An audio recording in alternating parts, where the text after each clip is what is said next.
All right, well, that's at least me, but I'm going to switch over. That'll be the last this evening. So I have to share, don't I?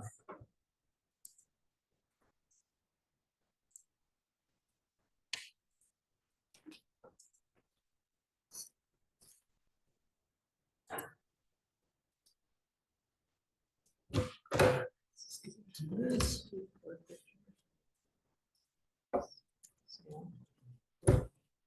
All right, there we go. All right, well, hello everybody. Hello everybody online. Again, David Snyder here. Thank you guys for having me. Few of you I recognize. I'm one of the instructors out at the Crested Butte Wildflower Festival. Myself and Jeff Johnson. Many of you will probably also know Jeff. I know he's done some work with the group here. Unfortunately, you're sharing your presenter's view. So okay. I'm seeing your notes. All right. Let's see if I can.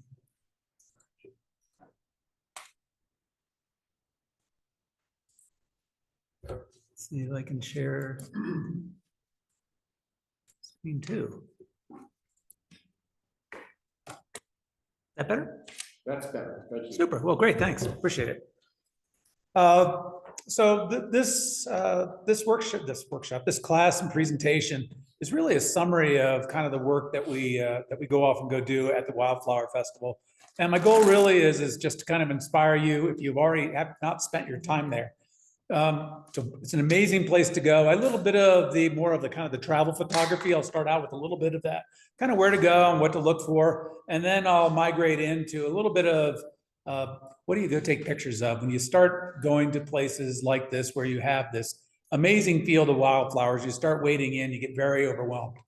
There's just a lot of things to take a picture of, and at the same time, almost nothing to take a picture of, because there's no real subject matter when you start going into real big fields. So just kind of help you think about what to take pictures of, and I'll go through a couple of different of the techniques that we go off and go and use. And please, dynamically ask questions as we're going along. I'll give some of my contact information. I have some cards.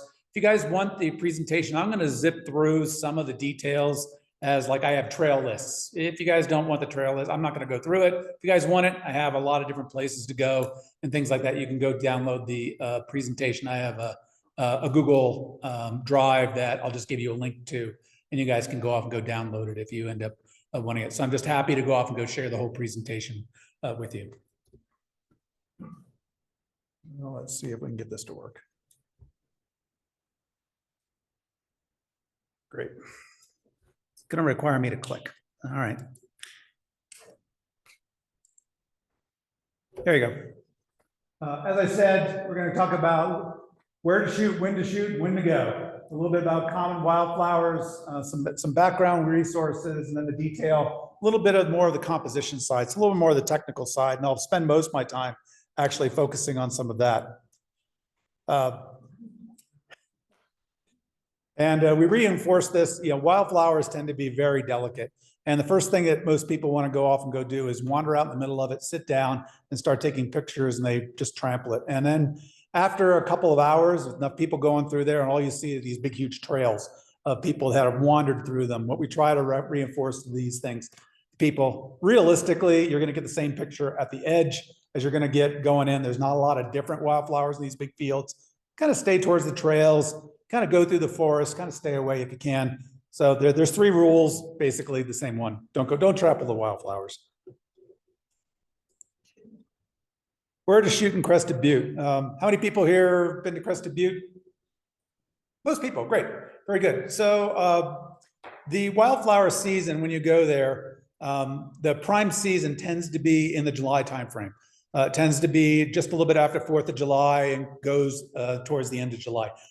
Not that you can't go other times, but that tends to be the prime season. And it moves basically daily as to where it is prime. In the very beginning, it's down low, and it's down in the city, it's down at that area, and the big fields all down there. And as it migrates on later on in the year, you have to go up higher and higher and higher. Sometimes you can't get up to the high country, and the wildflowers actually never come up because, quite honestly, it's just still covered with snow. And it doesn't come up. So that's not unusual to not see wildflowers up top. Sometimes you can't get up to the high areas because the snow plugs are still there, and there's avalanches that have come down. There's snow plugs, and you can't make it there. So every year is a little bit different as to what you can go off and see. These roads that you'll see, the big one on the left, that ends up being, that's Kebler Pass. Over, it's not Keebler, that's for the elves. This is Kebler Pass. I use an app called Gaia GPS. And what I love about Gaia GPS, one, it's offline. It's a great little program because I get all my maps that are sitting offline. I don't have to be connected. And two, I actually take pictures along the way with my cell phone, and it lets me attach pictures directly to my GPS map. So I can take pictures of the different kinds of areas that I want to see for broad vistas, detailed areas, and I can go and reuse it, and I can actually share it with other people. And it works out quite well. So you see the little circles that are there, little red circles that are sitting up. Those are all places that I'd like to stop, and I actually have a picture associated with it. That works well. The one coming up, going out the bottom, that's Ohio Pass. That heads its way back to the Gunnison area. Up at the top tends to be where there's most of the pictures. That tends to be away from the open areas. It's much towards the castles. There's some great aspen forest back there. There's some waterfalls that are back there, and there's actually some great hiking trails to go work your way over towards Lost Lake over on the left-hand side. And then the ones that most people tend to go to are the ones that come right out of Crested Butte and Mount Crested Butte. There's Slate River Road, that's the very first one. There's Washington Gulch, and then there's Gothic. Gothic tends to be the one that most people go on. It's the one that goes up to the town of Gothic and then up to Schofield Pass. And there's a great little road that's up along the very top that connects Washington Gulch and Slate River Road, and it will connect you right before you get up to Gothic. It's a great little road back there. They're not as much four-wheel drive as they are kind of muddy and bumpy and some sharp rocks. So you should really have some XLT tires on your car. I mean, I've seen Priuses up there, either making it through or stuck. I've seen both going up through there. You know, people will take almost anything, almost anywhere. It's always amusing to go and see what they'll do. And then there's a picture I'll show in a little bit. There's a great place called Tower Bar that's located right in the very face of Mount Crested Butte. You actually drive up through residential areas to go get to it. It's an actual bar and restaurant that's sitting up there, and they have Adirondack chairs. And you can just take the Adirondack chairs, you sit back and you get yourself a bucket of chicken and a bottle of wine, and you take pictures all night. It's a really wonderful place to go. That's where we spend most of our evenings. We go to Tower Bar and we just hang out. It's a great place to go. So I talked a lot about this. These are some of the different areas. There's some low altitude areas to go on. There's some high altitude areas. Lost Lake is always wonderful to go out there. Lake Irwin, Ruby Mountains, both those two are sitting out in the area off Kebler Pass. Umbrella Bar is right in front of Mount Crested Butte. Paradise Divide and Schofield Pass are all up high. That requires a Paradise Divide probably is, out of all these, the most remote one, though it's not super difficult to get to. Paradise Divide is an amazing place for sunset, but you're never quite sure what you're going to get. I talked to a lot of people that have never been able to go get the wildflowers there. I was lucky enough to show up there once with wildflowers, but most of the days there's just a little bit, there's not a lot there. But if you can catch them, boy, it's just an amazing place to go. Woods Walk, if you just want a very simple one that's in town, Woods Walk, especially early in the season, just a great place to go. It's the west side of town, just before you're going up to Kebler Pass. It's right off on the right. It's a great place to go. That's probably some of the lowest areas where you'll go and find a lot of the wildflowers, a lot of columbine. It's just a great place right in the middle of aspen forests. Trails to consider. I'm not going to try to read that. It's a bit of an eye test, but if you want to go off and go download it, it's a great place to go off and go pull a bunch of different trails to go off and hike on. When to go off and photograph. As I said, it tends to be the second to the fourth week tends to be the best in there. You're kind of away from snow. The more snow there is, the better the wildflowers are, but the later the season is. If you go through this, housing tends to be really pricey in the area. I recommend if it's out of your price range, Gunnison is not that far away. It's about half hour, 40 minutes. It's very worthwhile to go there, and you'll lower your price point significantly go make it. It's that extra grunt in the morning to make it there for the early morning. But realistically, you're not taking pictures at sunrise most of the time anyway, because the sun never makes it really down to the valley until 9 or 10 o'clock. That's kind of when it makes it all the way down the valley. So you can shoot a lot of times. If you're not doing the big landscapes, you can go off and go shoot for a lot of the morning. By about 10 o'clock, it makes it down. It gets too contrasty. But that's the nice thing about a lot of the valleys is you can just go shoot down in the valleys and it works well. If you want to catch the light on the peaks, yeah, you got to be there for sunrise and sunset. But in the valleys, you can you don't have to go deal with that, especially if you keep on going and go towards Ridgeway, that area, some of the deep canyons, you can shoot half, 3/4 of the day and not really worry about it being too contrasty. As I say, sunrise is late and sunset is early. And what I mean by that is you don't have to show up exactly at sunrise in the morning, but show up a good hour, hour and a half before in sunset and capture not only the light that's early. I actually prefer not shooting when the actual sunrise and sunset. I like to go kind of an hour before and the hour after. That's when you get the softest light. You shoot longer as long as there's not wind.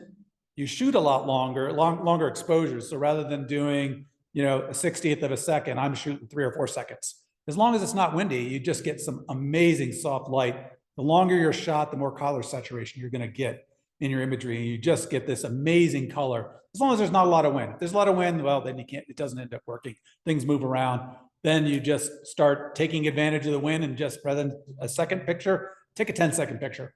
And then you'll start getting things moving around. You get this really interesting blurry effect, and you just kind of, make lemonade depending on what you got. As I said, I like the early part. You get the alpenglow, and you just get a ton of it at this altitude. And if you're lucky, you not only get the glow in the sky, but you'll actually get a reflection of that off the atmosphere, and it will come down, and that pink glow will actually come down on top of the mountains. And that is just some magic pictures. If you can go get the light actually reflecting off the atmosphere or some of the clouds after sunset, and it just reflects down, is just some really, really pretty light. You don't really have to go work to go get away from light up there. I mean, even though the town is there, but there's not a lot of light that's sitting out there. So you have the opportunity to stay up 24 hours a day and shoot, which is convenient. And we tend to sleep during the day. When we're out shooting, we get done around 10 o'clock. And if we're not shooting during that time, we'll sleep between 10 and like 4. And we'll go in and out of sleeping. We'll eat a little bit. We'll sleep in our cars. That's not unusual. And then we'll go start up again. When it gets to be sunset, that's kind of when we go up and do it. We'll shoot at night. We shoot sunrise. We shoot sunset. We're a little bit crazy when it comes to that. Stormy weather, other than, I won't say, lightning storms, please don't go out in the lightning storms, but it tends to be blue skies. It's Colorado blue skies. And so you don't get a lot of really cool skies. Well, when the storms show up, go out. That's actually where the most dramatic lights comes, because there's so many mountains, it breaks the clouds. You break the clouds, you get little light beams. You get a lot of God beams that just show down and start illuminating areas. You get some really great pictures. And if it gets a little bit contrasty, then just start shooting black and white pictures. That works out well too. So we just keep on shifting what we're taking pictures of. We don't keep on taking the same picture all day. I'm not going to go through all this, but I just tried to give you some names of some of them because that's what everybody asks us. What are the names? And I print this stuff out and I say, oh, look at that. It's one of those. I can never remember the names, but these are some of the wildflowers that you're going to see that are sitting out there. This is a mixture of stuff off of Wikipedia and some of mine. I have some resources for you to go off and go look at, some different software and apps that I use. I'm sure there's a lot of other things that people end up using.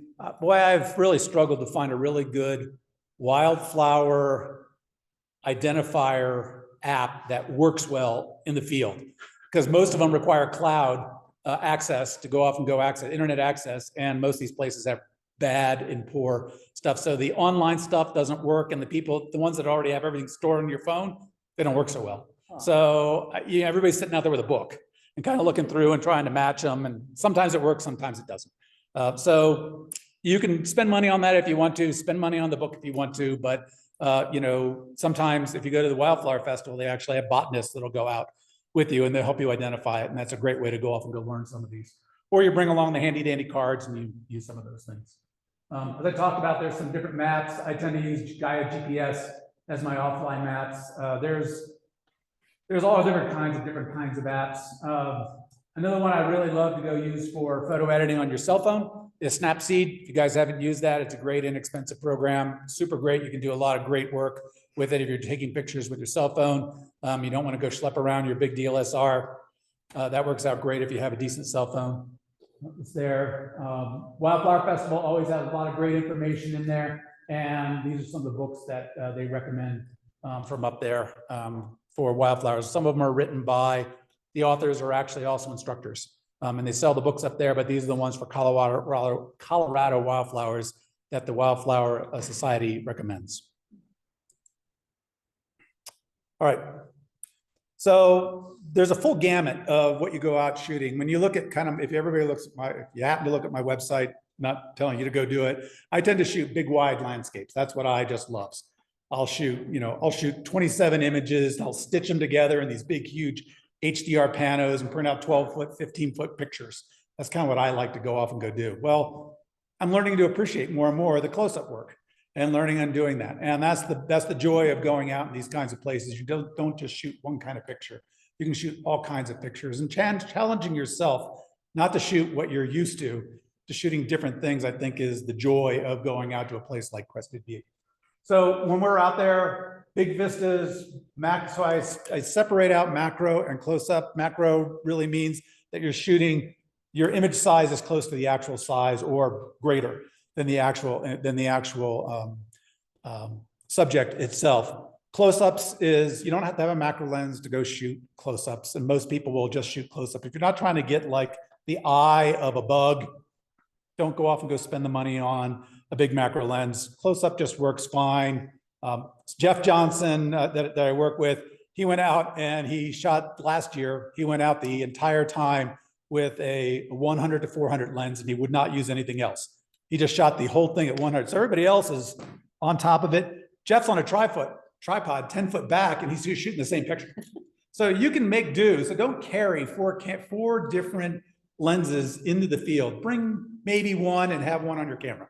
That's really all you need. You can make do with whatever you got, because people bring their whole freaking bag and they're spending all their time trying to change lenses and make sure it's perfect. You're wasting your time. Don't do it. Bring something simple with you and enjoy where you are. Make do with the lenses that you have, and you can still take just amazing pictures. We'll do abstract imagery, a lot of intentional camera motion. I'll show a little bit of that work. I separate out, so there's macro, then there's kind of close up, which is getting relatively close. So I'll call it like this far away. Macro, I'm kind of this far. And then environmental, kind of showing flowers in their environment, showing things that are around them. So you're standing back 5 or 10 feet from that. That's more the environmental, but you tend not to have a lot of sky with it. We'll shoot a lot of that kind of work. It's great for while you're in forests to do that kind of work. And then if you're lucky, you'll go off and catch wildlife in there. I'll show you a couple pictures of that. You never know what you're going to go off and see while you're in the area. And then just all different kinds. These are some of the different things that we like to go off and go teach. Big panoramic images. You can work on focus stacking. You can do time-lapse stacking to go get silky water. You don't have to go take 10-second images. You can take 10 1-second images, or depending on what your light is, you can go combine these in some really interesting way. I do a lot of HDR kind of imagery, long exposure, and exploring the exposure triangle. Who here knows what the exposure triangle is? People familiar with it? Okay, if you don't know what the exposure triangle is, that's kind of like the very first thing that you got to spend a lot of time with, exploring the exposure triangle. The difference between combining your aperture, your opening, shutter speed, and your sensitivity, your ISO setting on your camera, and exploring that range. One image can be taken so many different ways, but they all produce different kinds of results. And exploring that is super important. So one year, just because I'm an engineer by trade and I like to be very analytical, I actually went out every single day and I said, I'm going to shoot between 100 and 200 pictures every single day of the same subject. And I'm not going to, and I did it for a month.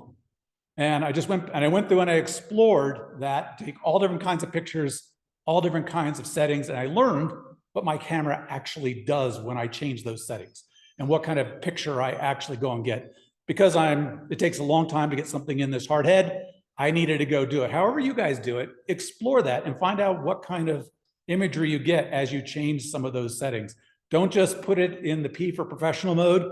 You don't want to go off and go do this. You want to get, not maybe in full automatic. For landscapes, you tend to go more with an aperture mode. You don't have to. You can go manual, but tend to go with that and start playing with that f-stop and play with what kind of different focus that you get.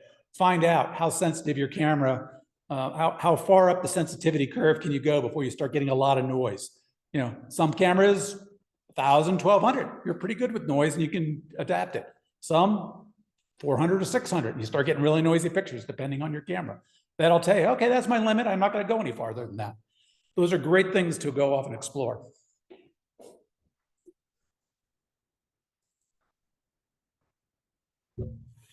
As I said before, wildflower fields tend to be overwhelming. There is no subject most of the time when you first walk in. So if you see a big wildflower field, people will take pictures, and most of the results are, it was really pretty when I was there, but this doesn't do it justice. You know, how many people have done that? Right. Everybody's gone and done that. So figuring out how do you take a picture of a field of wildflowers? And we'll talk a little bit about that on how you actually go off and find that subject area to go off and go make the wildflowers either as your subject or leading into your subject to go off and do that, or wade right in and get close-ups. And then you can easily find a subject if you start going and looking at close-ups. Wind, early and late, I'll say early in the morning tends to be the calmest time. Late, most of the time is okay, like for sunsets, but sometimes you can get the wind kind of picking up, especially in the summertime. You get the thunderstorms coming up. You're never quite sure what you're going to get. So if you want to take longer shots, tends to be in the morning or in a forest where it's a little bit more protected. Selecting what is in focus. So that's probably the biggest thing that I can spend time with, is just hitting the button and letting the camera do your focus is probably the wrong thing to do. I actually recommend to turn off autofocus when you're shooting wildflowers, because it's almost always going to give you the wrong answer, because it's not what you think should be in focus. What is your subject area? So if you can, shut off your autofocus and actually look through the eyepiece on your camera. Don't hold it out at arm's length. Get right up to that camera, turn off that autofocus, and start looking at what actually should be in focus. And I actually use back button focus. I separate out my focusing from my taking of my picture, the shutter. And then quite honestly, I'll go off and go use a remote, so I'm not touching it. But I separate those two functions out, because when you hit it, you're jostling your camera, you're moving it around. If you're taking a little bit longer, you start getting fuzzy pictures, especially if you're taking a little bit longer imagery. If you separate those two things out, then you can focus on getting that camera, the focus just right, and then you can go work around a little bit on the composition. You can separate out each of the steps: composing, focusing, which is a part of composition, and then finally taking your imagery. You're taking the picture shouldn't be part of your composition, where if you tie the two together, focus and taking the picture, now all of a sudden when you hit the button, you're actually affecting your composition. And you don't want to do that. You want to separate that out if you can. So that's why I like back button focus. You can separate them out many different ways. It takes a while to get used to it. I got to say, you do it and you can say, why did Dave tell me to do this? It's terrible. I hate it. Once you get used to it, you've taken up pictures, it's actually makes a lot more sense to go off and do it. And I'll actually do that for big landscapes. I'll actually zoom all the way in and I'll move my little cursor up. I said, I want that in focus. There's my focus point. I'll select it. I'll hit the focus button, and then I'll zoom out, and then I'll make a little adjustments here and there, and then I can take my picture. I can do that. So anyway, if I can recommend something, is separate those functions out. That's pretty important. Finding leading lines. Sometimes I'll talk about this a little bit later on. Big fields of flowers, there's no like line. There's nothing that tells you where your subject is. That's a big problem with these kind of places. Now you can add that later on, and I'll show you how to do it. I add something called eye tracking into my pictures. I'll actually go off and add light levels and give very like 2 to 5% light levels, and I'll add that around my picture so that the eye will start to track around where there's a little bit of contrast difference, and you can guide the eye around your picture. And I'll show you a little bit on how I go off and go do some of that. Colors can be distracting. Colors can be overwhelming. This rainbow of colors, it looks like somebody has gone with a whole set of paints and just dumped it into your scene. How do you separate that out? How do you find colors that kind of, if you go look for something that's red, go find a nice green that looks at the opposite sides of the color wheel. Try to go off and go pick different parts of the color wheel that either complement each other or separate from each other. They're on opposite side. The eye likes that contrast, either whether it's light level contrast or whether it's color level contrast. That actually provides a lot of interest to you. So look for those kinds of things. The more you got to zoom in, that kind of makes you look for some of that kind of stuff. So blues and yellows, just look at kind of the different pieces, the green and the reds, look for those kinds of pieces together. As I said, don't bring too many lenses. Hiking too far. Most people, I mean, unless you're there for hiking, don't get me wrong. Hiking's amazing. Go off and go do it. Go back and look. I practice something called roadkill photography. Roadkill photography is if I can't drive there and walk 100 feet, then I don't take a picture of it. That's what I do with most, because most of the places I go, you can find amazing pictures within 100 feet of wherever we're going. So don't spend a lot of time trying to get to that ultimate place. You can find just amazing pictures pretty close to almost any dirt road in those areas. Don't trample the wildflowers, and I bring a tripod with me wherever I go. I try not to go off and go shoot manually. I shoot with a tripod because I shoot so many very large imagery, and I have to go and get really accurate, attack sharp imagery so that I can overlay it and stitch them all together. I just use a tripod all the time. If you're going to spend money on a tripod, I say don't spend money on a cheap tripod in the beginning, because you're just going to keep on replacing it over time, because you're going to get frustrated with it or pieces are going to break off of it. Just go buy a nice tripod, buy a used nice tripod from somebody that's upgrading, and just go off and go use that. In the end, you'll save money and you'll be happier with your pictures. Dave's recommendation. That, of course, I have anybody know Doug Bennett around here? Amazing photographer down in Colorado Springs, is one of my mentors. He used to work for me, and then he became my mentor in photography. And I went out with Doug, and I was taking pictures, and my imagery just wasn't looking very good. It just wasn't sharp. And so Doug says, here, try this. And he gave me a lens, and I went out and I took pictures, and all of a sudden it was like, everything started working, right? So after that, he uses this story often. That was a $5,000 lens that he ended up giving me. And I spent a lot more than that on replacing all of my camera equipment, because I realized my problem was I just had really cheap stuff. I'm not telling you to go spend money on a lot of expensive stuff. I'm telling you that a decent lens makes a huge difference, and a decent tripod makes a huge difference. The body, not quite so much, but the lens and your tripod makes all the difference in your quality, in Dave's opinion. Everybody has an opinion.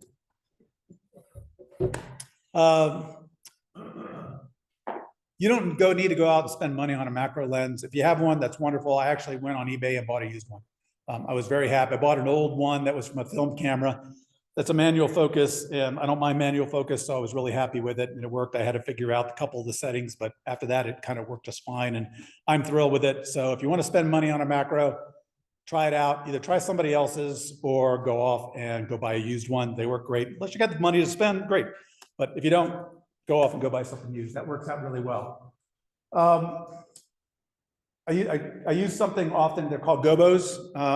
Many of you have probably seen these 5-in-1 packages where you have a white, a black, a silver, a gold, and a translucent thing that unfold. You twist them, they unfold. They're big round things, and they use them kind of in portraiture to go off and go reflect light and put it where you want to. I use the translucent one, and when you use that, when we go off and go shoot wildflowers, you can actually take it, and even during the middle of the day, you put it over the top, and the translucent ones immediately soften the light. And one thing that's really difficult during the middle of the day is shooting, because the light is so contrasty, your pictures don't look good. As soon as you put one of these over top, it softens the light. You start moving it down close to your subject. When you get about 1.5 feet away, all of a sudden, I don't know what it is, but your flower that's there just starts to glow. It is just amazing when you go off and go try to use one. So they're called gobos. You can go get them with little handles, without handles. They're just a steel frame with a translucent piece of white on them. I don't use any of the other ones. I try to buy them separately. You can see that's kind of what the things over there on the right is. I only use the one that's translucent. It's not the white one. White ones reflect. There's a translucent one that you can kind of see through. You can see shadows, but it just softens the light out. That works really well. We talked a little bit about some of the compositional elements to go off and go look through. And so much of this is going and looking at depth and field, what's actually in focus. That's a big compositional elements when you're up close and looking for macro photography. As I said before, finding the right kind of colors that go together. That's another important component. Leading lines, even just the stamen coming up and that little top that where all the pollen is, just finding that little piece of line or the lines of the veins of the flower, looking for those things all kind of point to wherever you really want your subject. Though you may not actually see them when you're first looking at it, actually analyzing them and looking at it, you can start to see lines that are going around. Your eye can pick those out, especially if you spend a little bit of time in editing and bring those out, adding a little bit of contrast to those. So the veins tend to be a little bit darker in many of the flowers. So you just go ahead and darken them just a little bit, and all of a sudden they just pop and your eye can go off and go follow some of those lines. Brightness, a lot of people will go off and use vignetting. I'll show you a little bit of that to go bring your eye towards it. So even though there may not be a, like, that's the flower I want you to go look at, it's all kind of one kind of brightness. You can go off and add some of that a little bit later on. I'll show you some of that. Talked a little bit about gobos. So focus as a compositional element. So as you look at the stuff, you know, everybody's seen the really strong bokeh. Bokeh is that pushing things that are in the background or the foreground out of focus. Different kinds of lenses have different strengths that you can go off and see depending upon that, and the different levels of evenness on it. Some are kind of have a lot of bands associated with them. The higher quality ones do a real nice gradual out of focus of this. So you want to go and try for some of these ones. You can see the top two that even though there's other things that are really close in the vertically, if you stand up a little bit, you actually can control a little bit on where the plane of focus is.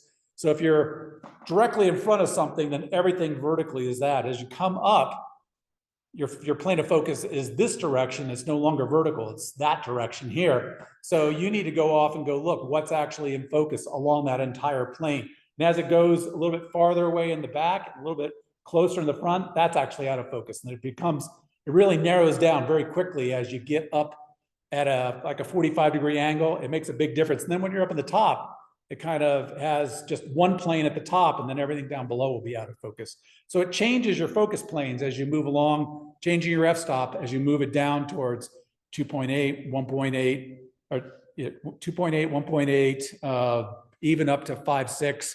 You can actually get pretty strong depth of field in there. And then sometimes you want to go do kind of what this one was. We were taking a picture of Tower Bar. This was a lady that was in the middle of the Wildflowers. She was with our group, and I wanted to go take a picture. She kind of popped her head up and I said, "Hey, do the gopher." She comes up, she pops her head up, and I got a nice picture of her. But I was able to go off and go put everything in the foreground because your eye doesn't seem to mind having that foreground out of focus. It's okay. You don't need the whole place in focus.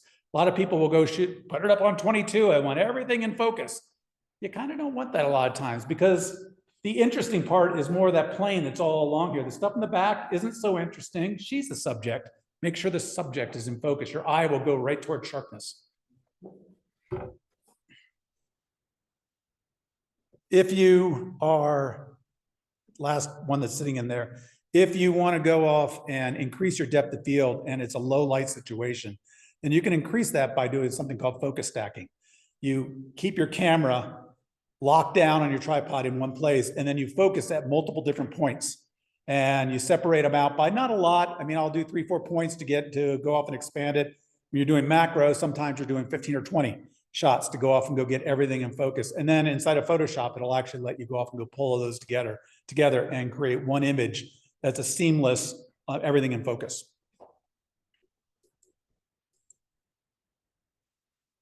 Color is a compositional element. So trying to go use the kind of the yellows, the blue purples together, the greens and the reds together, over here on the right-hand side, trying to go pull things on opposite sides of the color wheel or things that you want to try and go off and look for. Now, the one up on the top is just kind of a rainbow in colors, but I use the additional colors kind of in the background. I made sure they're out of focus and I made sure they're a little bit darker. Your eye will go towards really, really dark spots and brighter. So it tends to put, the bright stuff tends to move to the forward, the dark stuff tends to recede. So they say bright precedes, dark recedes is what tends to happen. So if you want to darken a little bit of the background, brighten a little bit of what you want your subject, and your eye tends to move towards that. Leading lines and patterns. When you're taking pictures of, you want to get pictures of wildflowers, most people will try to take, especially I see the horizontal ones of a flower, they get almost on top of it, and then dead bullseye in the middle is a picture of a flower, and you see every single petal, and it's just one. Now it's a pretty portrait of a picture, but it's of a flower, but it's not really an interesting picture. Tend to find odd numbers of flowers together, or odd numbers of things that your eye can follow. Tends to be better. If you see two, your eye's not quite sure which one to go off and go look at. Start getting 4, 5, 6, and your eye's confused. There's just too many subjects. We tend to do 3 to 5, something like that. Sometimes you can go use one. If you go off and go have something that's one, you better have something that leads up to it. You better have a really nice stalk that kind of comes up to it. You can go off and see the one that's kind of in the middle to the right. There's 3 different ones. By the way, the uglier the flower, kind of the better the picture. So don't look for perfect flowers. Everybody looks for the perfect example. Actually, really beat up flowers make great subject matter. Don't leave out them. They feel bad. Don't leave them out. They're dying anyway. Take nice pictures of them. Unfortunately, you know, the pictures are really drab up here. I do apologize for the color on this. It just doesn't look as nice. But you can see down the bottom, I tried to, even though they're out of focus, my subject over here on the sunflower is the one on the right-hand side. But I have something that actually leads to it, both from the bottom and a line of them that kind of come off from the left. In Western society, we tend to look top to bottom, left to right. Different other cultures actually look different directions, but from Western cultures, we tend to look that direction. Try flipping your images also. After you're done editing it, flip your images, close your eyes for a few, and then open back up again and take a look at it, or have somebody else look at it. Sometimes it's a better image. Don't do it to Mount Rushmore, people will get notice. But for this kind of stuff, you're pretty good with it. It's okay to go off and try and flip. So the one in the center, there is a line, okay, if you didn't see it, you'd say, well, my flowers are kind of in focus and my mountain's kind of in focus. Okay, it looks a little bit of a drab picture, but I try providing, you know, kind of the jumbled line of the fence to kind of lead your eye up to the mountains. Over here on the right, on the bottom, the flower, I actually picked the flower. I'm not supposed to pick the flower, but I picked the flower and I went and put it up on top because I liked the lines, but the lines didn't really do that much for me. So I brightened up the center lines and some of the ones moving towards the center, and I started to darken the background, moving off to the top right-hand side. There's a composition, I'll talk a little bit about this. It's called dynamic symmetry. I'll talk a little bit about what that looks like in a future one. But it's a way to decide where your subject actually goes inside of your picture. If you roughly use the rule of thirds, roughly, it's not a bad place. At the intersection point of your vertical and horizontal rule of thirds, it's not a bad place to go off and go and put it. Try not to put your subject dead in the center. Every rule is meant to be broken. Sometimes that's the right place to put it. But many times, if you put it at some of those intersection points, it actually looks a little bit better. Brightness is a compositional element. Now all these have heavy vignetting on all of them. So I've gone and I've picked the area that I want to be the subject and I brighten that, and everything else kind of behind that, I've gone and darkened it. Now I don't use really, really strong vignetting. Vignetting is, a lot of them just have circles. I have one that lets me draw a little shape around and it will go off and go create a vignetting effect. That I tend to use Photoshop for most of my work for going off and doing that. But in this one, like say the center one, the interesting part is hang in there. It's the caterpillar hanging off, and I want to go off and lead to it. So I have a bunch of things that are out of focus that are moving their way over. This one would have worked just fine to go off and flip the image, but I actually wanted to make it so that it didn't quite look right. It kind of confuses the eye if you put it in the opposite direction. I kind of like that for the picture. On the top one, and it looks terribly out of focus in here. I don't know why, but anyway, there's a line coming up on the bottom and coming up and leading you into the flower. That one's not exactly in the center, but it comes in from the top, and it's kind of more of a diagonal composition. Both sides are kind of diagonal across that.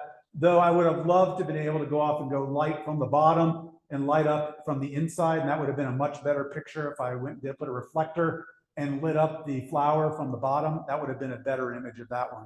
And then the one up on the top, almost everything is out of focus except for a really tiny little place. And I did that on purpose. I just wanted a little tiny place in focus. The blue, purple, with opposite in the green. That's not exactly from the opposite side of the color wheel, though the purple side and the green is a little bit closer. It tends to be more red. Purple has enough red in it from the blue spectrum that it starts to go off and go be a nice compositional element. The broad vistas, I take a lot of broad vista imagery. So for these ones, this is how I use wildflowers as a lead-in to the wildflowers aren't the subject, but they're just a wonderful lead-in into broad vistas of taking pictures of mountains and things like that. The one on the top right is that one's up at Paradise Divide. It's a little lake that's sitting up there right behind Mount Baldy. That's up there. This one in the front here, this is up towards Lost Lake. This is just a small lake up of Washington Gulch, these two in the middle, and then this one's over here from Tower Bar. Does anybody have a laser pointer? No. So, all right. Ooh. Maybe have somebody does it. Let me see if it's here. Sorry, everybody on Zoom. This will be a sight gag. Ah. You rock. Yay. Let me stop saying bad things about you. At least the people on Zoom get to see this in focus. I apologize for our projector. This is good. This is good.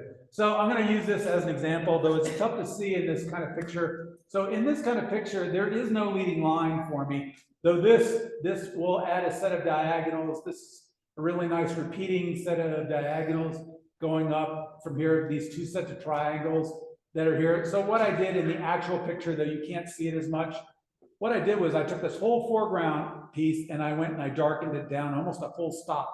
And then what I did was I started adding a small bit of lightness, and I tracked all along the tops of all these flowers.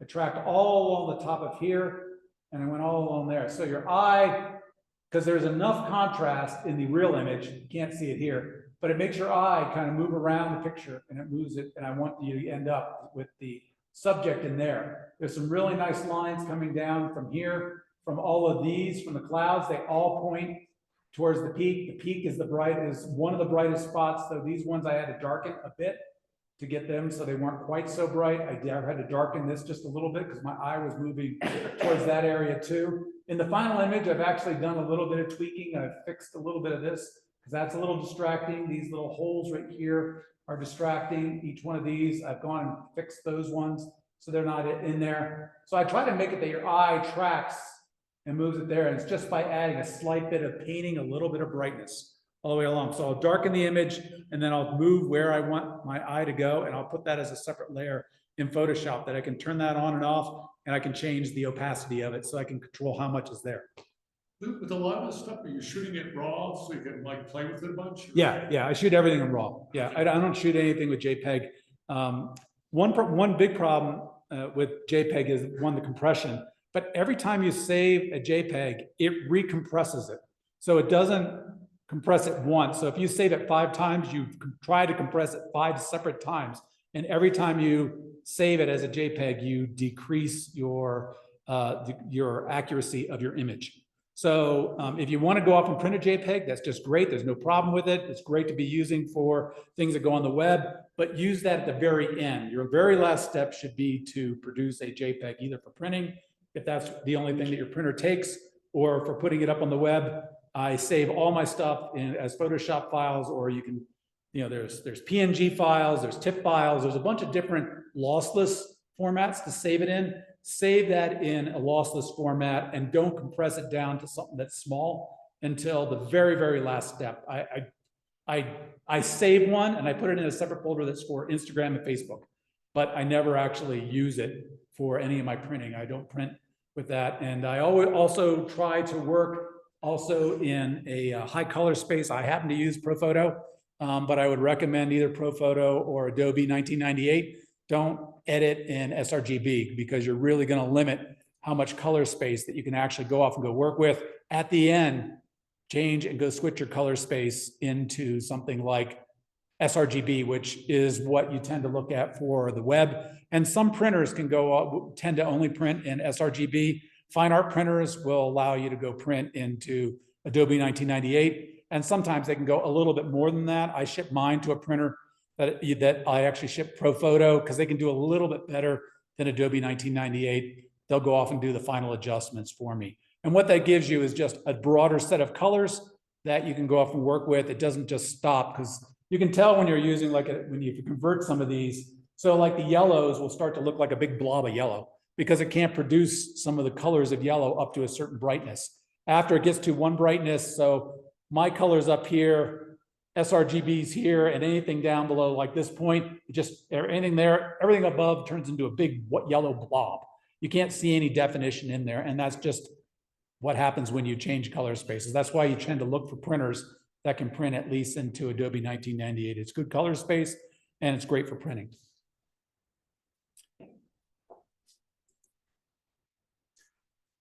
The environmental compositions. So these ones are compositions. I tried not to be using the sky. I try to go off and take compositions that show the flowers kind of in their environment. A lot of people, what do I go off and go take pictures for? Don't take a picture of necessarily of an aspen forest with flowers from, a quarter mile away. Go get up close to them and go get the flowers kind of in front. I use them as foreground elements. They added some really nice color as part of it. They add a little bit, depending upon them, like the lupin that are sitting here. They'll go off and go add some compositional elements pointing up. You can try them with making the flowers in focus and the trees out of focus. Take that same picture, but flip it. Try the flowers out of focus and then the trees in focus. Flip it back and forth and try some different kinds of focus points, different kinds of f-stops. Try everything in focus. Move it to f22 and try getting everything in focus. Then when you get back, see which one you kind of like, because you're never quite sure, especially when you're first trying it out. You're never quite sure which one's going to be the best one. But don't sit there and wait for 2 hours while the sun changes and take the same picture for 2 hours. Just too many people go off and go do this. After you've taken a couple of pictures, pick your camera up and move someplace else. Take it from a different angle. Try a different couple of focuses, a little bit different composition. Get up higher, get down lower, get closer, get farther away. Go see what your friend's doing. That's pretty cool. Can I take that picture? You get 5 people standing next to each other, you're going to get 5 different pictures. Everybody has a little bit different vision. Keep on trying that. Abstract compositions. We do a lot of different kinds of abstracts, and there's a bunch of different kinds you can go do. The simplest ones are called ICMs, intentional camera motion.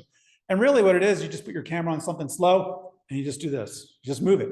And it almost looks like a painting. So these are just some examples of some different ones. The one on the bottom right, that's a fall one with aspen trees. Vertical subjects or horizontal subjects tend to work pretty well. Some people like to do circular ones. They do all different kinds of things. Some people will go use a zoom lens and they'll go zoom out while they're taking a picture or zoom in while they're taking a picture. You get some really interesting effects. There's whole websites around ICM, intentional camera motion. So there's some fun things that you can go off and go and do that gives you some idea. 1/10 of a second to 1/4 of a second is normally enough. You're never quite sure where the right one is. You'll take 100 of these things as you're moving it. Sometimes they work, sometimes they don't. Sometimes they're really cool, other times they look terrible. We did another one where we're taking a picture of a beaver pond and we didn't move the camera. And what we were doing is we would go and it was a perfect reflection. We got done taking the perfect reflection. Then we stood in the back and we started throwing rocks into the pond. And it started looking like a Monet painting. It had this beautiful ripples going through that. And it was just really interesting. So you can change and get different pictures rather than looking for that perfect picture. Look for something a little different. Try something different. Shooting during the day. So as I said, daytime is for scouting and nap time, at least for me. During the daytime, everything, and I say it's really contrasty. That means that the brights, if you try to take one picture, all you're going to get is blown out highlights and shadows that are so black you can't do anything with them. They're just too contrasty. The difference, your camera can't capture that full range that's in there. It's just too bright. And then you can't see the fine detail. And that fine detail in soft light is where you start getting much more even light across it. And you can start to pick out all those details. You can make that work, as I said, with the gobos. You can go off and go make that work. Or go hunt for a valley.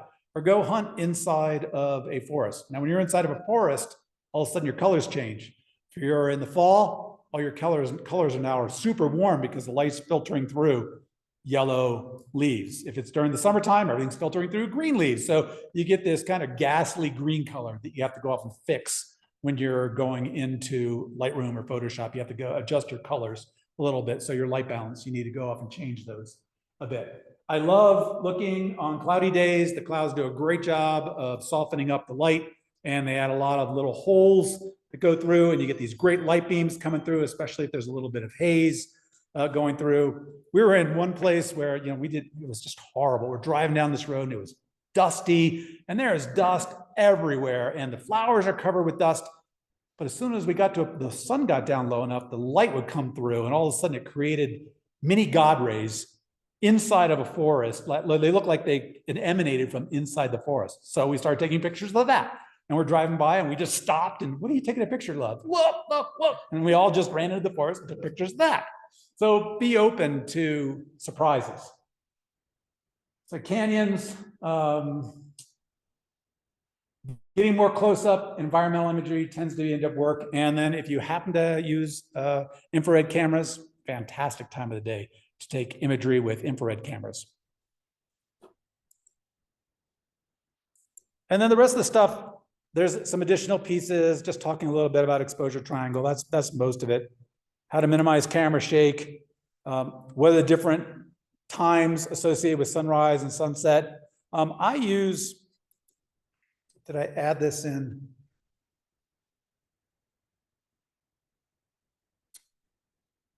So there's a time after sunset, I call it the gray time.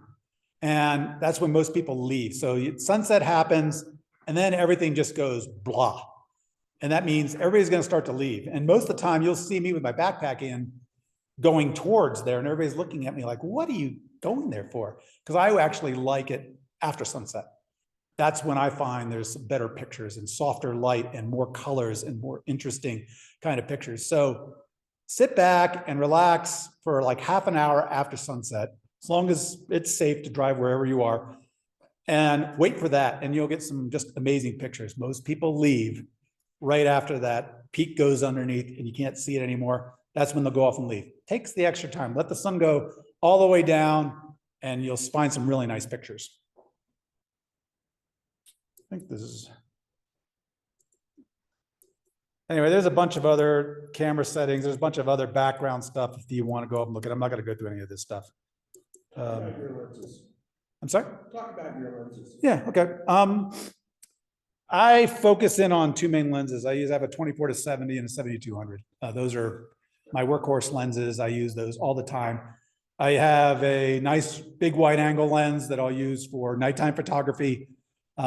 Because I shoot really big, huge landscapes, I find that I get actually I shoot my landscapes, my big, huge ones, my 12-foot pictures, I shoot them actually with my telephoto lens.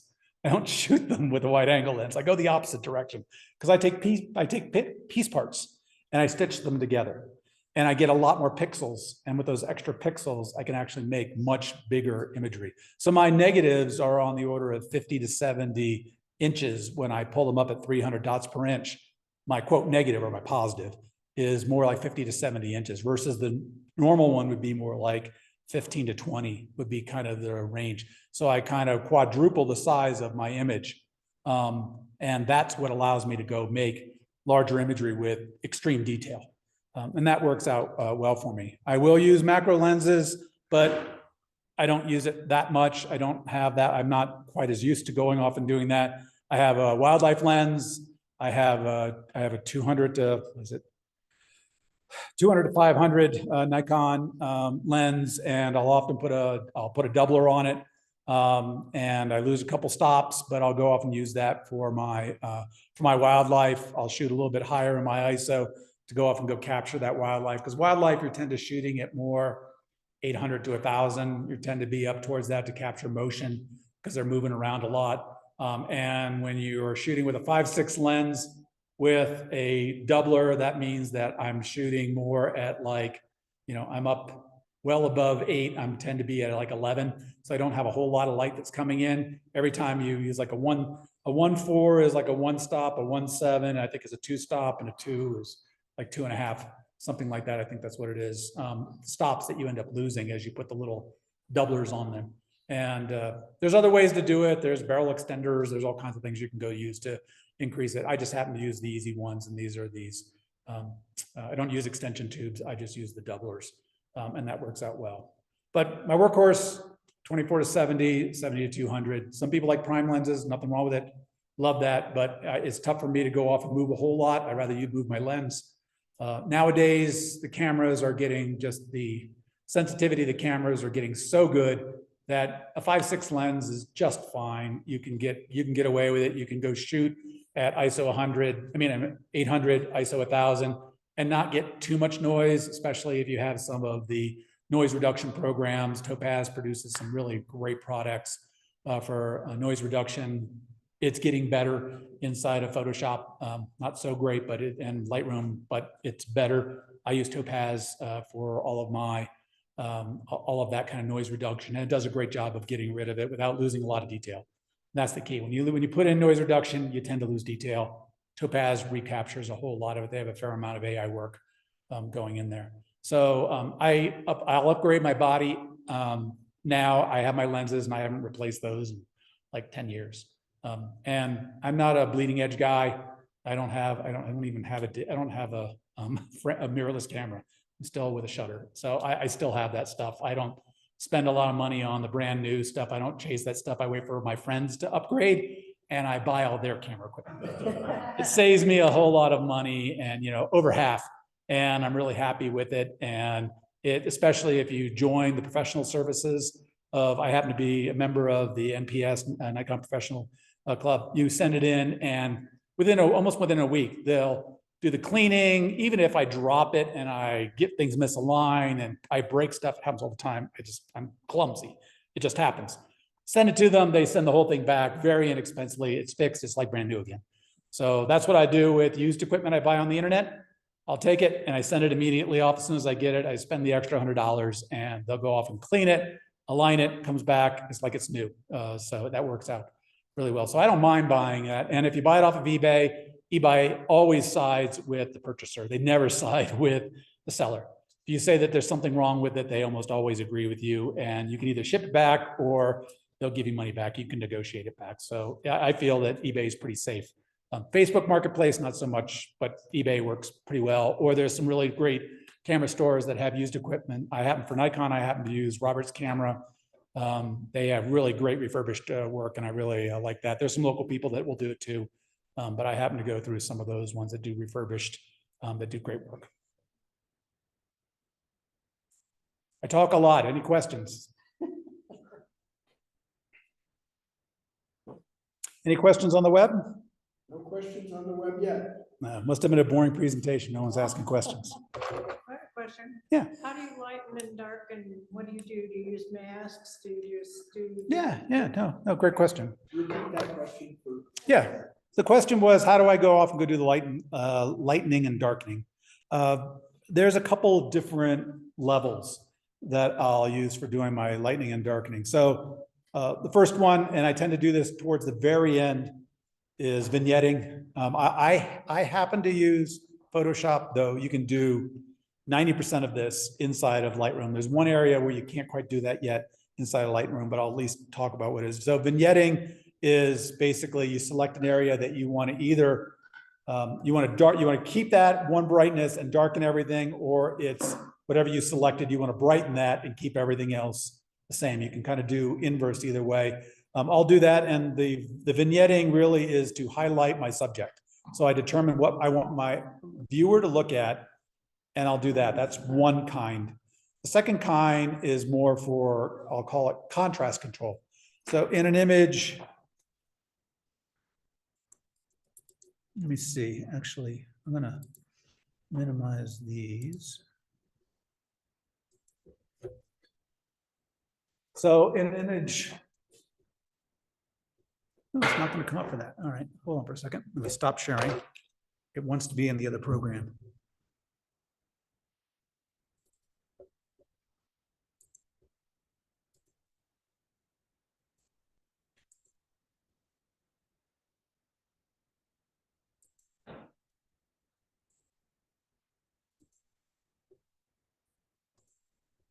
Can you see that? Okay, in an image such as this, and of course it's not going to come up, is it?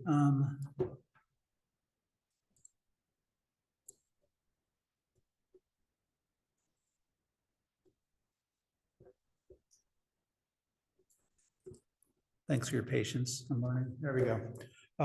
In an image such as this, I'll actually spend time doing local contrast control. So I'll go through and I'll highlight each of these different areas. And I use something called luminosity masking. Luminosity masking, you can go do manually. I happen to use a tool called TK Actions. Tony Kuiper, great photographer. He works at Sean Bagshaw, who's really the photographer. He does all the training classes associated with it. And Sean does, he does the training, and Tony does the software. And it's an add-on to Photoshop. But what it lets you do is it lets you select down to an incredibly fine level, different levels of brightnesses or different colors. And I know that you can do some of that inside of Photoshop, but this is like to a whole new level. What was it again? Tony Kuiper Actions, TK Actions is the name. And it's very inexpensive. It's like $40, $50. You can buy the training course with it, and it has way too many options. You'll be way overwhelmed. But just for the luminosity masking piece by itself, unfortunately, I don't have it. This is my wife's computer. Mine died a horrible death recently, so I haven't replaced my laptop yet. But what it lets me do, imagine being able to create a mask that only picked out just this light area and nothing else was selected. And if all you could do is pick that, and then you could go over top, say, now that I have that selected, I want to control the brightness and I want to dodge or burn just that area. I can slightly go off, and you can control any level from 0 to 100, how much you want to do. And you slightly go off and you select that. And what you start doing is you start creating contrast differences, more contrast differences and highlights across the little ridges that are there, all this little stuff through there. You can start to bring out those things, and you start seeing a little bit of contrast and brightness, and things start jumping out and start getting textures. Where normally you don't see the textures, you start adding a little bit of this as an overlay, and that whole contrast creation actually adds a lot of interest and dynamics. I call it light sculpting. It's like sculpting on a piece of clay. You're actually starting to bring out different pieces of your image and starting to bring that. And then the third component, I mean, there's overall contrast, and you can control some of that. I use Color Effects Pro, and I'll go off and go use that. I'll use some of the contrast management. It lets me do contrast at the shadows, the highlights, and the midtones, so I can bring out a little bit more detail on those. So I'll do that brightness, contrast control. I link brightness and contrast kind of together when I'm going off and doing that. And then my last piece is I'll go use, as I said before, eye tracking. And I'll put that in there, though you can't see it here. If I turned it off, you say, oh, that's what you mean. So basically, it's just taking a very light brush, and I just track along where I want it to go. I add just a tiny bit of brightness, 3%, maybe 5%. It's really slight. You wouldn't think it does anything. You turn it on and off, you go, oh yeah, that's why you did that. So you can see a little bit of the difference. I mean, the picture looks a whole lot better when you look at that than what you look at on the other side. So it just looks a whole lot better when you start to pull the image together. Unfortunately, it doesn't look so hot there. I keep on apologizing for my stuff looking crappy. Oh, I'm getting better at it. So how's that? So I'll give you an example.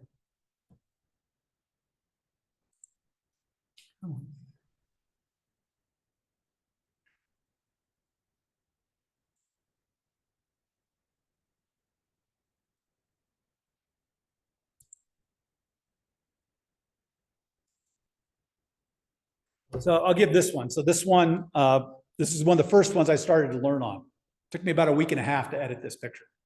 So it took me a long time. Now I can do it in about half a day. I'm getting better at it. My skill sets are getting better.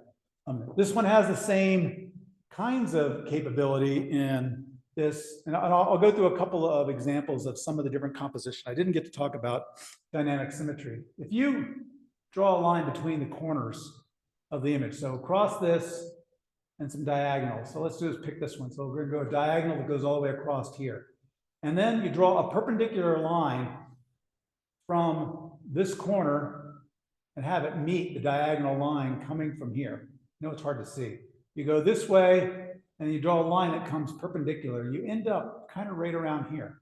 Now, if you draw it into thirds, I'd have a third line about that right here. and a third line about here. So if I use rule of thirds, it would say, if I was going to put a cool anchor or subject matter, I'd put it kind of over here.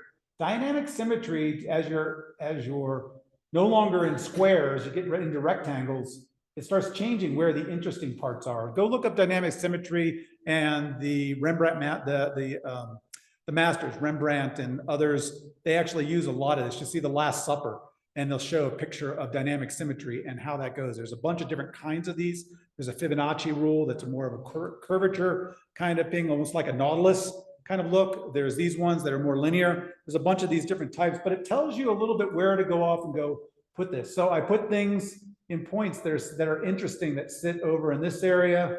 There's a little piece that sits over in this area. There's one that sits over here. I try to put some pieces that are interesting.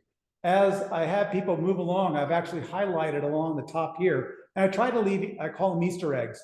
I try to leave little things for the eye to go look at as it's going along. There's some little horses that are sitting there, it's going along. There's some that's separated out there. You see it kind of curves. I have it going along the top here.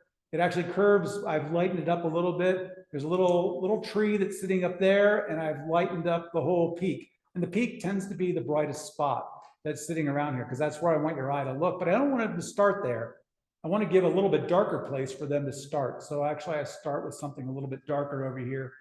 They're called anchor points, and it gives your eyes something to look like. It tends to be on the left side, doesn't have to be, tends to be in the left side, tends to be towards the bottom, and you give yourself a little bit of an anchor. Your eye goes to that. It'll go to the really light spots and the really dark spots. And I ask people, what's the first thing you see? They say one of three things. They say the barn, the horses, and the peak. Those are the three things. I said, great. Your eye went to all three of those things. That's where I want your eyes to go. So I've actually gone and controlled the light in those areas to say that's where I want them to look. And so I ask people, where do they look? And most of the time, 90% of the time, they say kind of where I think they should be looking. And that's good. That means I did my job. I've adjusted it. So I don't leave the picture just as I take it. I do a little bit of work to go off and control and keep people's eyes inside of the picture so they don't go flying out. There's not a bunch of lines that go flying out towards, either side, that there's a place to keep your eye moving around inside. And it's even better if you can get them to go up to here and then they their eyes start moving around. They do a lot of study with actually watching people's eyes and watching track over top of pictures and see what actually, there's a lot of science behind this to say, how do you actually track things? That was a really long answer, but that's some of it. Part of it was 3 to 5% brightness with a brush. Which brush? I just use a soft round brush. But you do it with contrast or white? So I use, it's dodging and burning. Okay. So I just use dodging and burning. I don't use the tools that Photoshop gives you, I find are a little bit too contrasting. They don't do a nice even job, and you tend that your darks, when you're moving it over top, tend to get an unnatural kind of brightness to them. And especially if you're dealing with things that are pretty dark, they turn to mud right away, this really ugly gray color that doesn't look like much. It doesn't really work. So I don't like the Photoshop dodge and burn tools. I use some other, there's a bunch of different methods. I think my current presentation has like 6 different ways to go use dodging and burning. There's a lot of different ways to go off and go and do it. You can use the tools that are there, but just know that they won't always give you the results that you're kind of looking for sometimes. There's a bunch of different ways, interesting ways to go off and go do it. Happy to share that too. I have a presentation on how to go do that. Some of that, if people are interested, reach out to me. Happy to share the presentation, things that you can play around and try.